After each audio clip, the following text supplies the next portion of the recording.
Alam niya na darating itong punto na pagdating nitong panahon na ito, eh, kailangan niya magtago dahil nga doon sa mga milyon-milyon, bilyon-bilyon na di umanong mga nakaw na yaman po galing sa pondo ng ating bayan. No?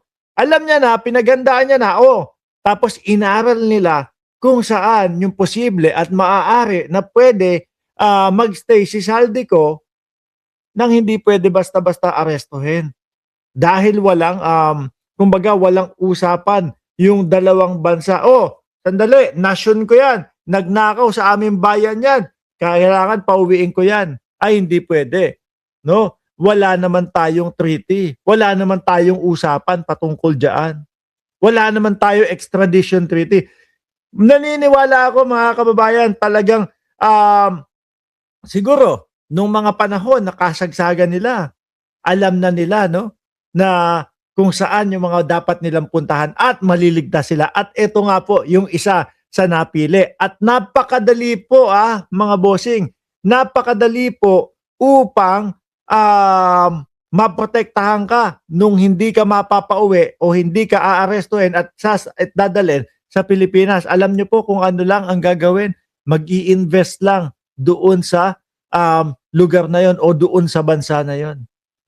Sa dami ng pera ni Saldico, milyon-milyon, bilyon-bilyon, yung di umanong nakaw sa gobyerno, nakaw sa bayang Pilipinas. Easy lang mag-invest. Diba? Kahit na hindi kumita, kahit na saktuhan lang, kahit wala namang balik. Ang importante kung saan makakapagtago at hindi basta-basta mapapauwi ng gobyerno ng Pilipinas. Di ba?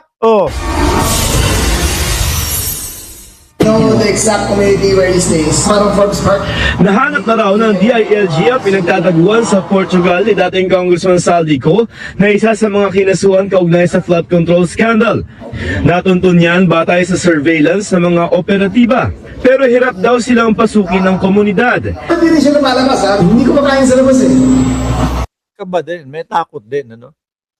Kasi kung talagang ang pangahawakan niya, mga boss pa mo, sir, yung walang extradition treaty ng bansang Pilipinas at ng Portugal at hindi siya basta-bastang pwedeng damputin, lalabas yan.